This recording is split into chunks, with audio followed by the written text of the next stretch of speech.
What's up everybody? In today's video we're going to talk about steering upgrades for the WRX. Mine specifically is the 2014 WRX Hatchback. Steering upgrades will include the upgrade to the 2015 Plus STI steering rack, bushings from SuperPro, new tie rod ends, and then we'll also be upgrading the steering shaft from the one that comes with the WRX that includes a damper to the one that comes with the STI that is just a direct connection. First, let's get this out of the box.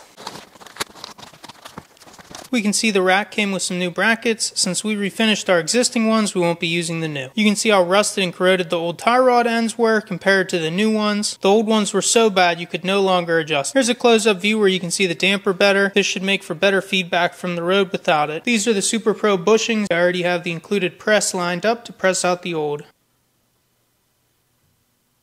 Before we start modifying the steering rack, let's go over removing the old one. To remove the steering rack, we're going to jack up the car and remove the front wheels. We're then going to remove the tie rod ends which connect the knuckle to the steering rack.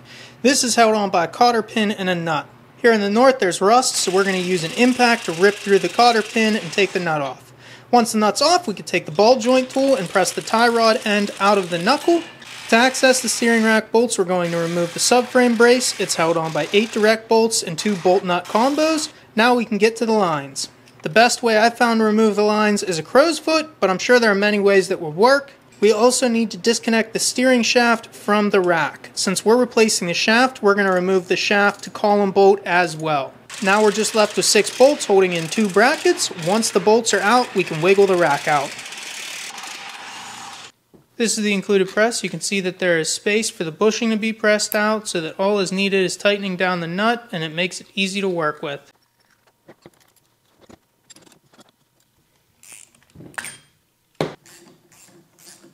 Installation for, I don't know, I'm just going to put that in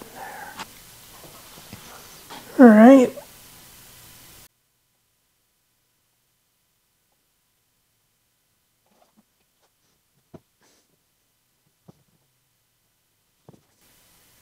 This was a little too girthy, so I just cut that piece off.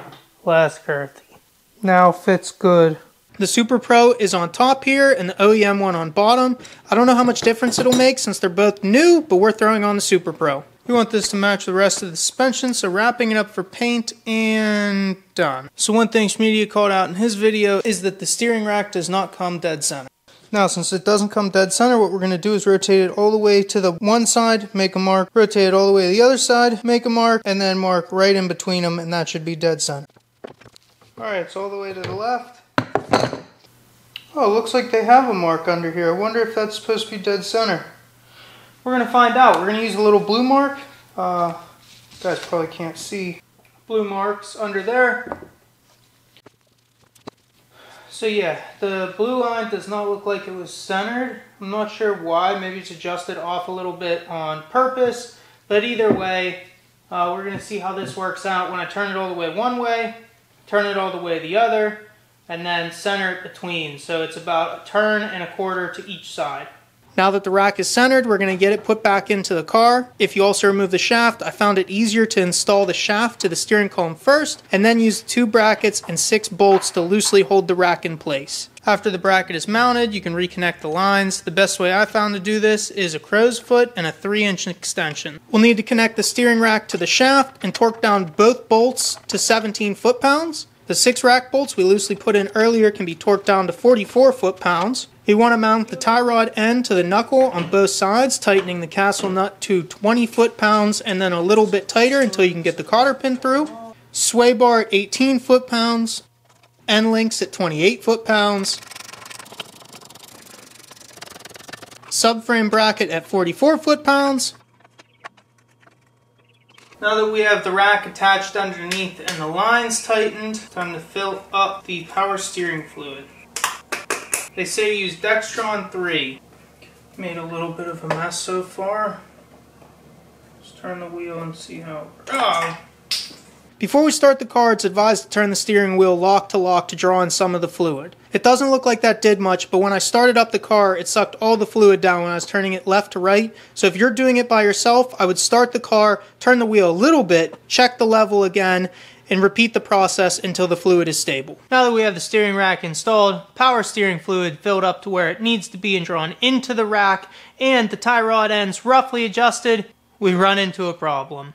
The first problem is the traction control and hill assist lights came on. The TPMS sensor or tire pressure sensor is also on, but that's because I have aftermarket wheels on and didn't transfer over the TPMS sensors.